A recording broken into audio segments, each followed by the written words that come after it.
Bethran was old now. His scales had turned gray, and his eyes were not as sharp as they once were. But his memory was perfect. That was why the younglings came to him. They wanted to hear the stories of the old days, before the great humbling, before the galaxy learned to fear the soft-skinned creatures from the small blue world. He settled into his chair and looked at the young faces before him. They had never known a universe where the Zyrkith Dominion ruled 340 star systems. They had never known the terror of seeing Dominion warships appear in their skies. They were lucky. "You want to know about the humans," Bethran said. It was not a question. They always wanted to know about the humans. "Then I must tell you about Kethra 4. I must tell you about the day we made the worst mistake in our history." The colony world of Kethra 4 was not special. It sat on the edge of human space, far from Earth, far from their great cities and mighty shipyards. It was a farming world.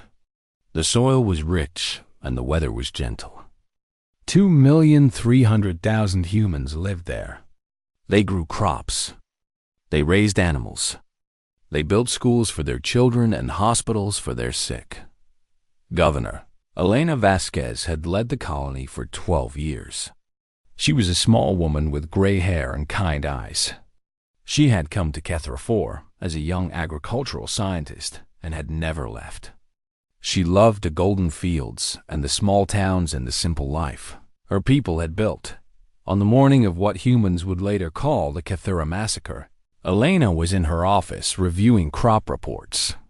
Her assistant brought her coffee. Outside her window, children were walking to school. Farmers were driving their vehicles to the fields. It was an ordinary day. Then the alarms began to scream. Elena ran to the command center. A military advisor, a young man named Captain Torres, was staring at a screen with a face as white as paper. 40 ships, he said. Zyrkith Dominion. They just appeared at the edge of the system. Elena felt her heart grow cold. The colony had no warships. They had a single orbital defense platform with old weapons and a small garrison of soldiers. They had never needed more. They were farmers, not warriors. "Open a channel," she ordered. "Tell them we are a peaceful colony. Tell them we want to talk." Torres tried. He sent message after message. The Dominion fleet did not respond.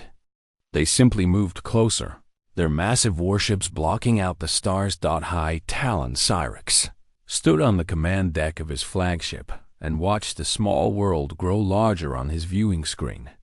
He was tall even for a Zyrkith, his black armor polished to a mirror shine, his 4 eyes cold and empty. He had conquered 11 worlds for the Dominion.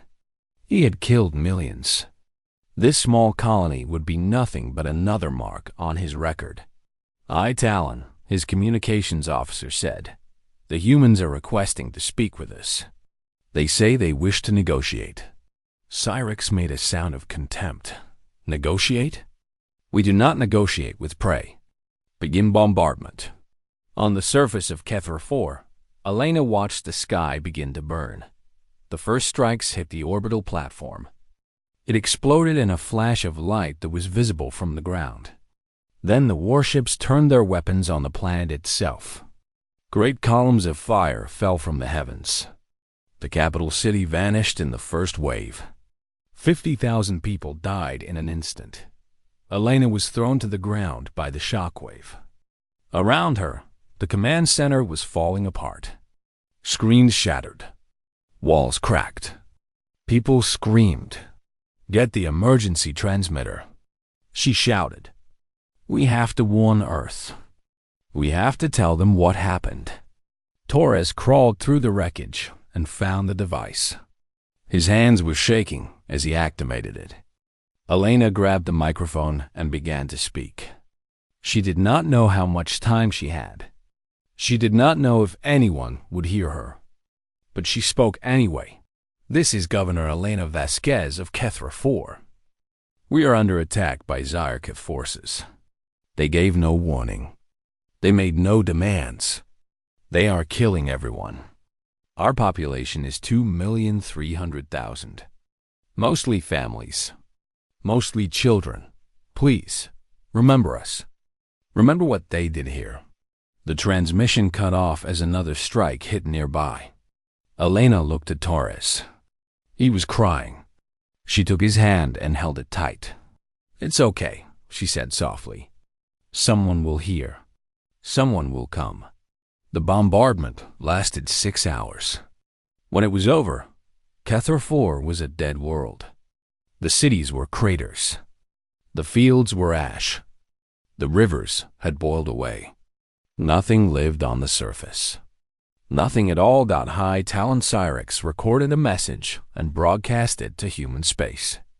His voice was cold and without emotion. "Humans of the Terran Alliance, your border colony has been cleansed. This is not an act of war. This is a demonstration. Your territory now belongs to the Zyrkith Dominion. You will withdraw from all systems within 50 light years of our border. You will pay tribute of resources and labor. You will accept your place beneath us.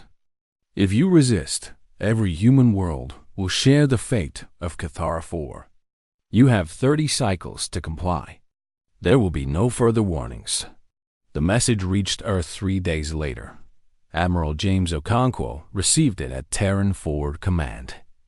He was a large man with dark skin and gray temples. He had served in the fleet for 40 years. He had seen battles and skirmishes and minor conflicts. But he had never seen anything like this. He watched the footage from Kethra 4 in silence. He saw the cities burning. He saw people running through the streets, trying to find shelter that did not exist. He saw a school collapse with children still inside. He saw Elena Vasquez's final transmission, her face covered in dust and blood, her voice steady even as the world ended around her. When the footage ended, the room was silent. His officers stood around him, waiting. Some of them were crying. Some of them were shaking with rage.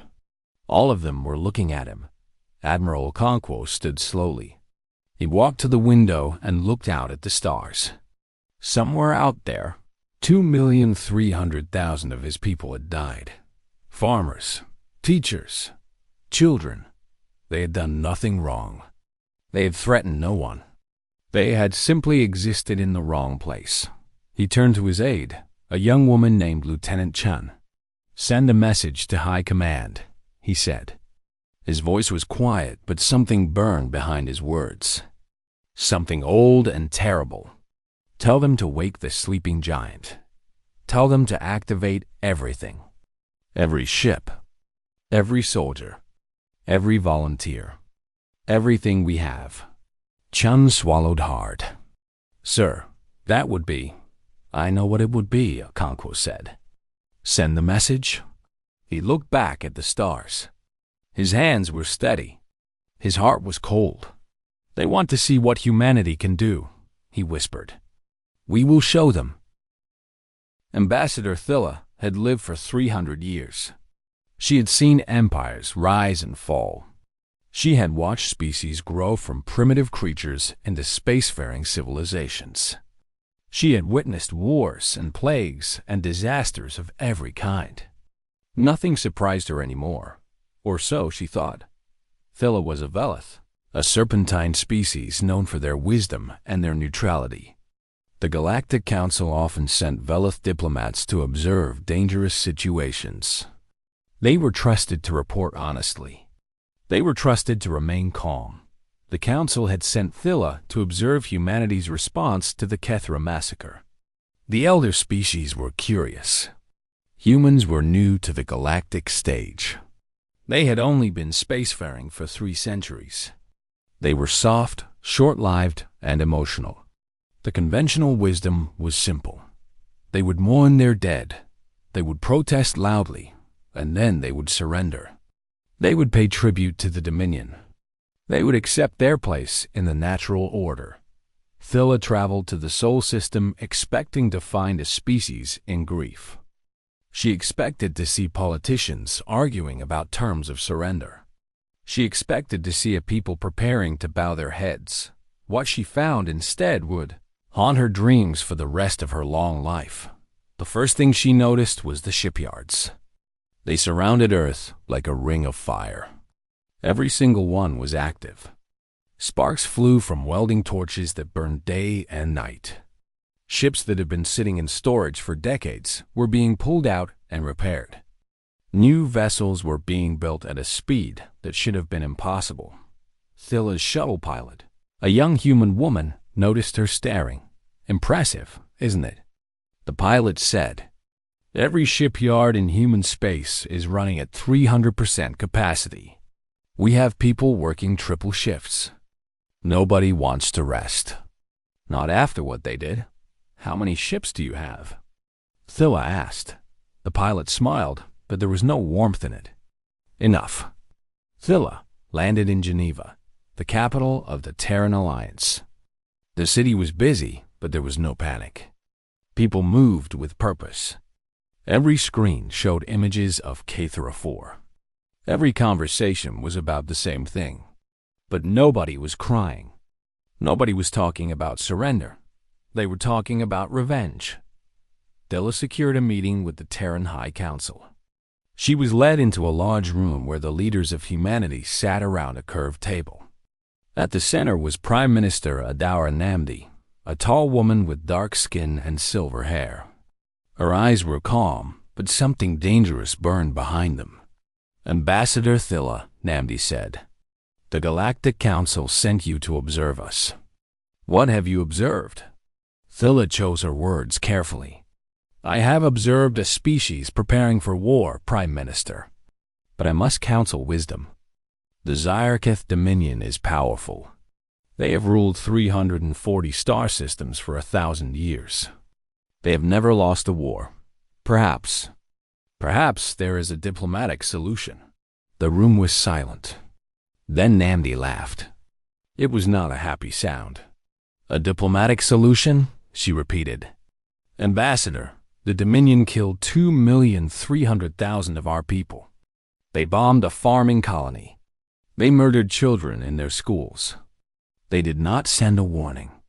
They did not make demands.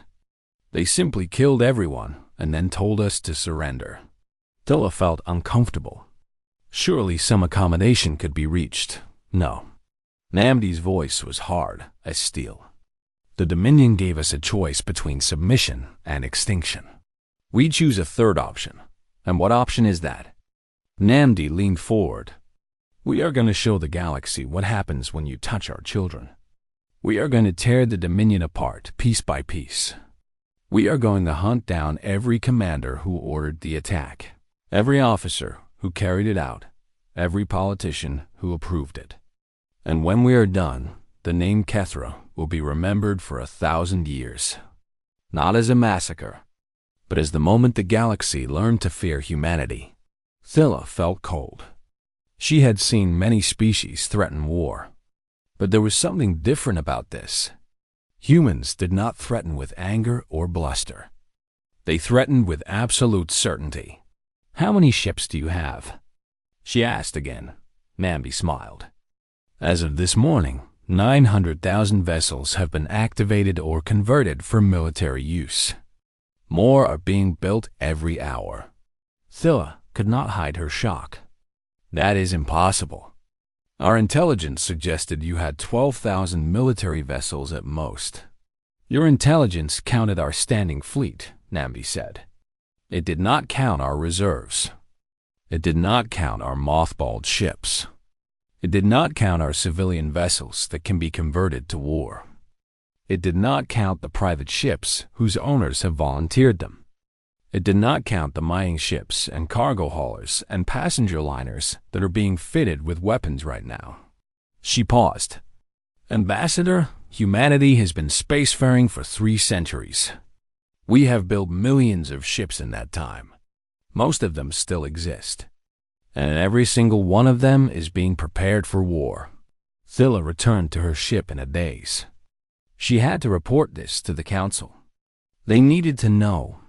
They needed to understand. Humanity was not preparing to surrender. They were not even preparing for a normal war. They were mobilizing their entire civilization. Every ship, every person, everything they had. 3 weeks passed.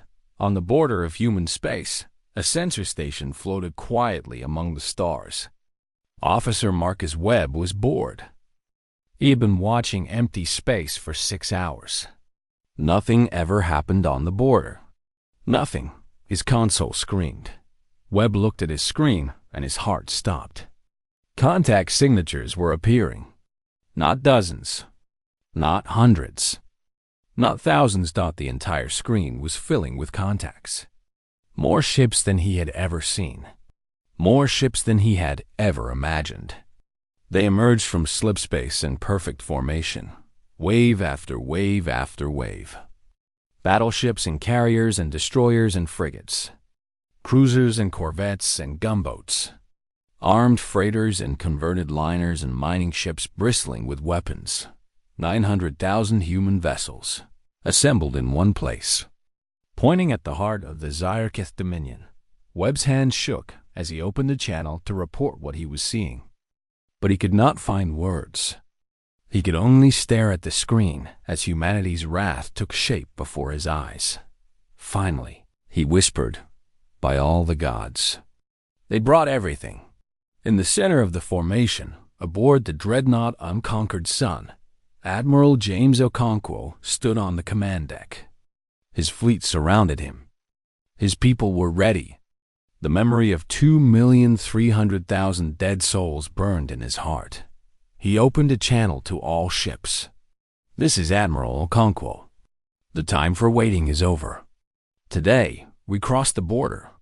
Today, we begin our answer to Kethra. Today, we teach the Dominion the price of human blood."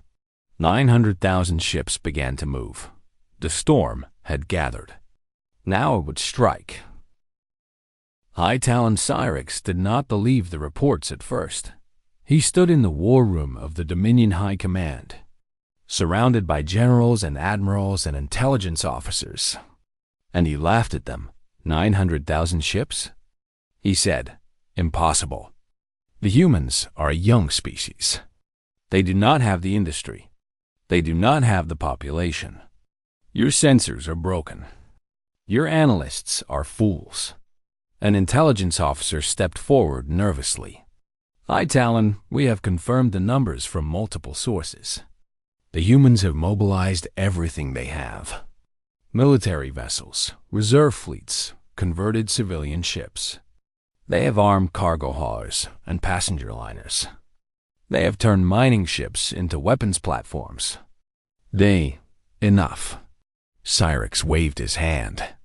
"Even if the numbers are true, what does it matter? Quantity is not quality. Our ships are superior. Our warriors are stronger. Our technology is centuries more advanced. Let them come with their million peasant boats. We will crush them all the same." He ordered the combined Dominion fleet to assemble at the Varth Nebula. It was a perfect defensive position. The nebula's radiation would disrupt enemy sensors. The Dominion would see the humans coming long before the humans could see them. 8,000 warships gathered at Varth. It was the largest Dominion fleet ever assembled. Each ship was a masterpiece of engineering, built for war over centuries of refinement. The crews were professionals who had trained for decades.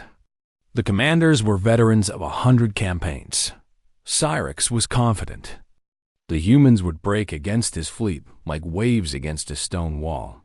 He was wrong. The human fleet arrived in stages.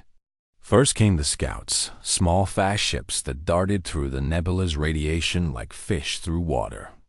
The Dominion sensors tracked them easily. Then came the vanguard, thousands of destroyers and frigates forming a screen ahead of the main force. And then the storm. Broke. Ships poured out of slipspace in numbers that defied belief. They came and came and came, filling the void with metal and fire. Battleships the size of small moons. Carriers launching swarms of fighters. Cruisers in formations so tight they moved like single organisms. And behind them, The endless mass of converted vessels, armed freighters and civilian ships that had been given weapons and sent to war. Admiral Okonkwo stood on the bridge of the unconquered sun and watched his fleet deploy. Around him, officers called out reports and coordinates. But he was calm. He had prepared for this moment for 3 weeks. He knew exactly what to do. All ships, he ordered. Execute battle plan, Kethra. The plan was simple. It did not rely on clever tactics or surprise maneuvers. It relied on one thing: wait. The human fleet advanced in waves. The first wave engaged the Dominion defensive line, thousands of ships pouring fire into the enemy formation. The Dominion ships were better armed and better armored.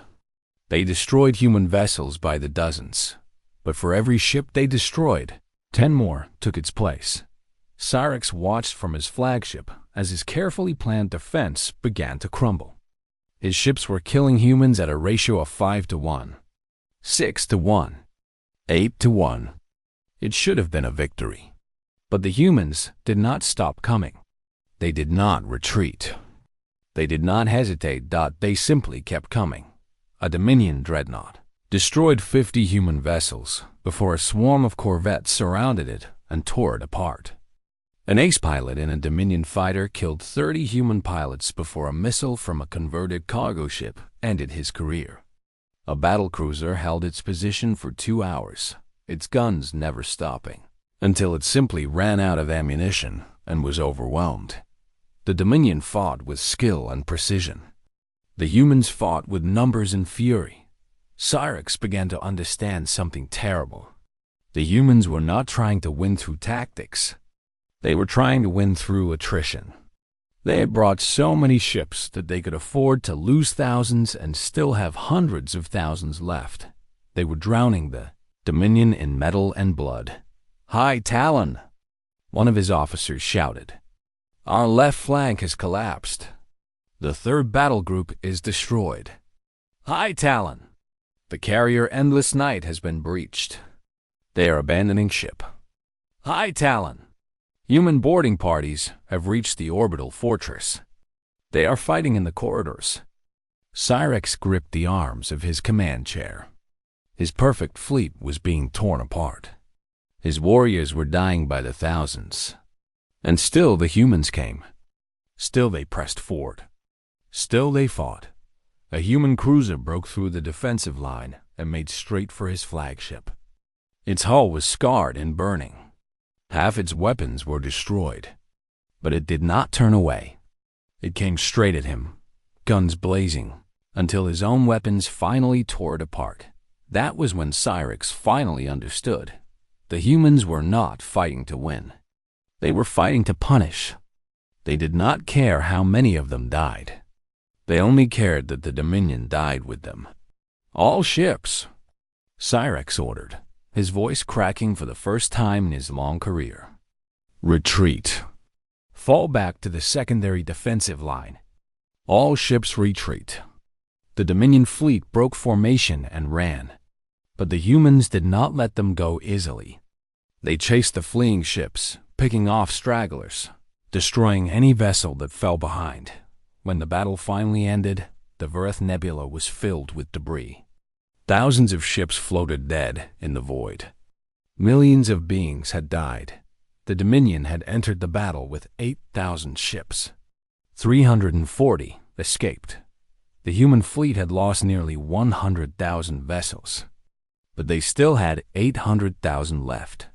Admiral Okonkwo surveyed the battlefield from his command deck. His face showed no joy. There was no celebration aboard the unconquered sun. They had won, but the cost had been terrible. So many humans had died. So many ships had been lost. But it was not over. "Not yet. What are your orders, Admiral?" his aide asked quietly. Okonkwo thought of Kethra 4. He thought of 2,300,000 people who had died for nothing. He thought of children burned in their schools. He thought of Governor Vasquez's final transmission. "We continue forward," he said. "The Dominion must learn that this is not a war they can survive. We do not stop until every commander who ordered Kethra is in chains.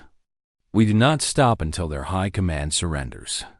We do not stop until the galaxy knows the price of human blood. The fleet began to move again. Behind them, the wreckage of the Vareth Nebula spun silently in the void.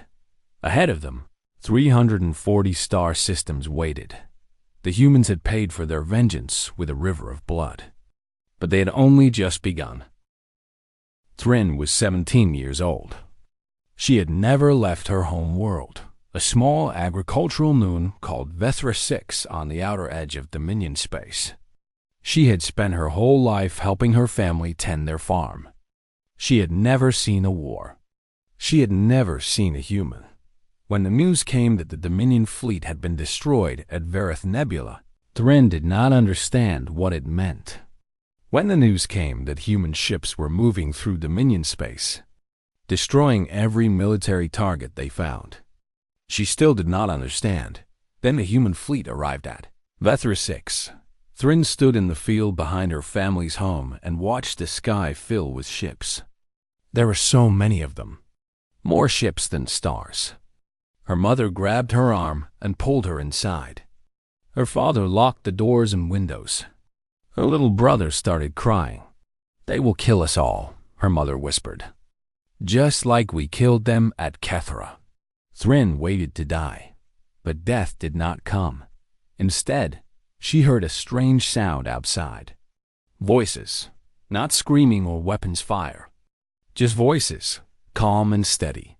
She looked out the window and saw human soldiers walking through the village. They wore heavy armor that made them look like metal giants. They carried weapons that could have destroyed buildings. They were not shooting anyone. An officer, indifferent, armor walked to the center of the village and activated a translation device. His voice echoed across the fields. "Attention, citizens of Vethra 6. We are soldiers of the Terran Alliance. We are not here to harm you. Civilians will not be attacked. I repeat, civilians will not be attacked. We are here for the military installations and the commanders who ordered the massacre of Kethra 4. If you stay in your homes and do not resist, you will not be harmed." Thrin watched in amazement as the humans set up medical stations. They brought food and water. They helped an elderly neighbor who had fallen during the panic. A human medic treated a child who had cut his hand. Why? Her father asked one of the soldiers. "Why are you helping us?" "We are your enemy." The soldier looked at him for a long moment. His face was tired and sad. "You are not our enemy," he said. "You are a farmer. Your crime is being born under a flag you did not choose. The beings who burned Kethra are our enemy. The commanders who gave the orders. The politicians who approved them. Not you. Never you." Far away, the Galactic Council watched the human advance with growing fear. Ambassador Thilla had returned with her report. She told the elder species what she had seen. 900,000 ships. Total mobilization. A species fighting not for territory or resources, but for something far more dangerous. "They are fighting for revenge," she said. "But it is a strange kind of revenge. They destroy military targets. They capture enemy commanders. But they do not harm civilians. They do not bomb cities.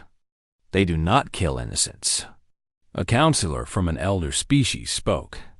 "Perhaps they simply have not had the opportunity." "No," Thilla said firmly.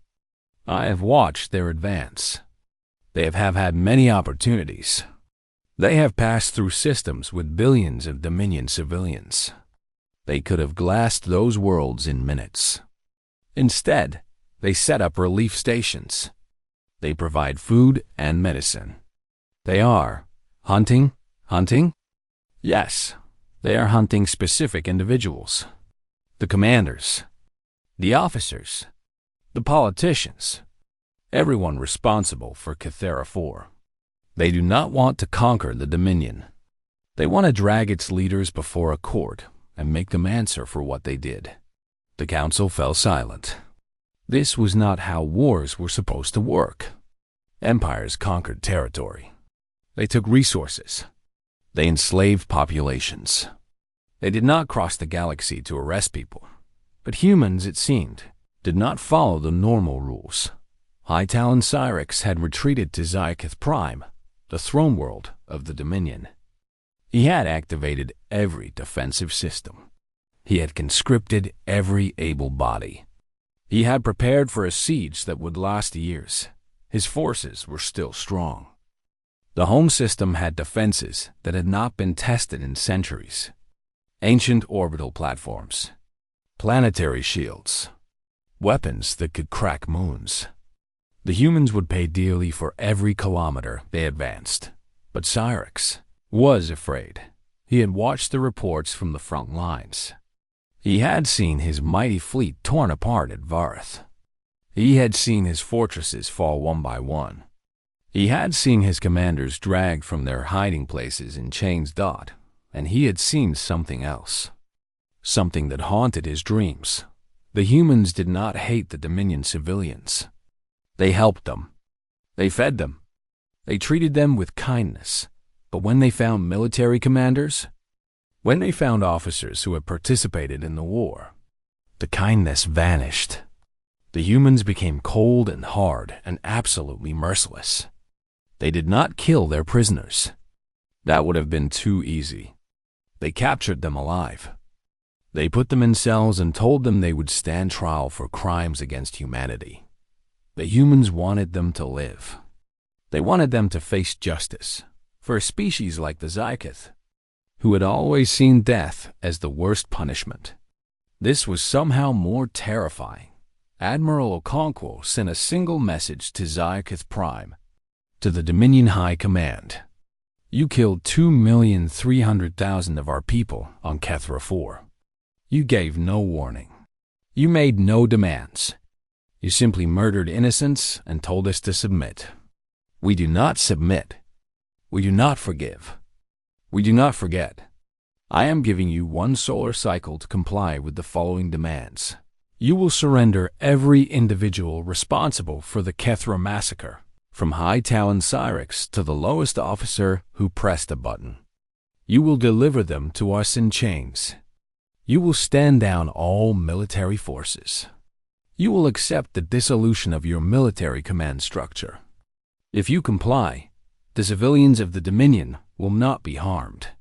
If you do not comply, we will come to Zyakith Prime and take what we want by force. You have one cycle.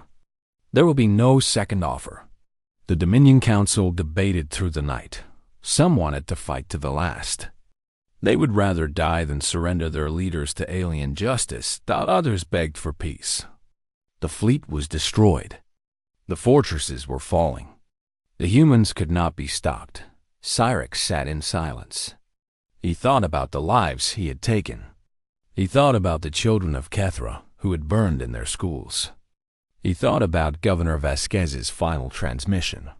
He had never felt guilt before. He was not sure he felt it now, but he felt something. Something cold and heavy in his chest. The deadline passed. The humans came. The siege of Zyakith Prime lasted 11 days. The Dominion's ancient defenses were powerful. Orbital platforms that had guarded the throne world for 1,000 years opened fire on the human fleet. Planetary shields held back the bombardment. Surface batteries sent missiles screaming into the void. Admiral Okonkwo was patient. He had come this far. He could wait a little longer. The human fleet surrounded the planet like a fist closing around a heart. They did not attack recklessly. They did not throw ships at the defenses in waves. They probed. They tested. They found weaknesses. On the 3rd day, the outer orbital platforms fell. On the 6th day, the shield generators were located and destroyed. On the 9th day, the last of the major defensive stations went silent. On the 11th day, the planetary shields flickered and died. Admiral Okonkwo gave the order. Human Marines began their descent. The fighting on the surface was brutal. The Dominion's remaining soldiers fought with desperation. They knew what awaited them if they surrendered. They had seen the trials broadcast across the galaxy. They had watched their commanders dragged before human judges and sentenced for their crimes. But the humans were relentless. They pushed through the streets of the capital city. They cleared buildings one by one. They took casualties and kept moving forward. Lieutenant Sarah Chun led her squad through the ruins of what had once been a government building. She was tired. She had not slept in 2 days. She had lost 3 soldiers in the last hour, but she did not stop. None of them stopped. A young private walked beside her. He was barely 20 years old. His hand shook as he held his rifle. "Lieutenant?" he asked quietly. "Why are we doing this? Why didn't we just bomb the planet and go home?" Chun looked at him for a long moment. "Do you know why we're here, Private? Revenge?" "No," Chun shook her head. "We're here for justice. There's a difference. Revenge would be easy. We could glass this planet in an hour, kill billions of innocent people, make them feel what Kethra felt. So why don't we? Because then we'd be just like them." Chun pointed at the smoke rising from the palace district. The beings who killed Kethra didn't care about innocent lives. They didn't see a difference between soldiers and farmers, between commanders and children. They just killed everyone. She looked at the private. "We are better than that. We separate the guilty from the innocent. We punish those who deserve punishment. We protect those who don't. That's what makes us human. That's what makes us worth fighting for." The private nodded slowly. He seemed to stand a little straighter. High Talon Cyrix was captured trying to escape through an underground tunnel. Human soldiers found him cowering in the darkness, with a small group of bodyguards. The bodyguards fought. Cyrix did not. When the fighting was over, he stood alone among the bodies of those who had protected him. A human officer approached him. Her face was hard. "High Talon Cyrix," she said. "You are under arrest for the massacre of Kethra 4. You will be taken to Earth. You will stand trial for crimes against humanity. You have the right to representation. You have the right to present evidence in your defense. Do you understand?" Cyrix stared at her. He had expected to die. He had expected rage and violence and a quick end. Instead, he was being read his rights. "Why?" he asked. "Why not just kill me?" The officer looked at him with something that might have been pity. "Because that's not who we are." Cyrix was brought to the steps of the Imperial Palace, where Admiral Okonkwo was waiting. The Admiral looked at the alien who had ordered the death of 2,300,000 humans. He thought about Elena Vasquez. He thought about the children who had died in their schools. He thought about the farmers and teachers and families who had been burned to ash. He wanted to kill Cyrix. He wanted to tear him apart with his bare hands, but he did not. "Take him to the ship," Okonkwo said quietly. "He will stand trial." "They all will." Vethran, the old archivist, paused in his telling. The younglings before him were silent. Their eyes were wide. "That is the story of the Great Humbling," he said. "The Dominion was dissolved. Its leaders were tried and sentenced. Its military was dismantled. Its worlds were placed under reconstruction. But the humans did not conquer us," one youngling said. "They did not take our worlds. They did not make us slaves. No." Vethran shook his head. "They did not. When justice was served, they went home. They left us to rebuild. They asked for nothing but peace." "Why?" another youngling asked. "They could have ruled the galaxy. They had the power." Vethran was quiet for a moment. "I asked a human that question once. Many years ago, when I was young. I asked him why they did not take what they could have taken. What did he say?" Vethran closed his eyes, remembering. He said, "We did not come to conquer. We came to answer." Kethera called to us from the grave, and we answered. That is all. That is enough. The old archivist looked at his students one final time. Other species fight for territory. They fight for resources. They fight for power. Humans fight for each other. Every human lost is a wound to their entire species. And that wound does not heal until justice is served. He leaned forward. They obliterated a single human settlement. 900,000 vessels were the response. Remember this, young ones. Remember it well. The humans are slow to anger. They would rather talk than fight. They would rather build than destroy. But their anger, once awakened, is a force like no other. It does not stop. It does not tire. It does not forgive until the work is done.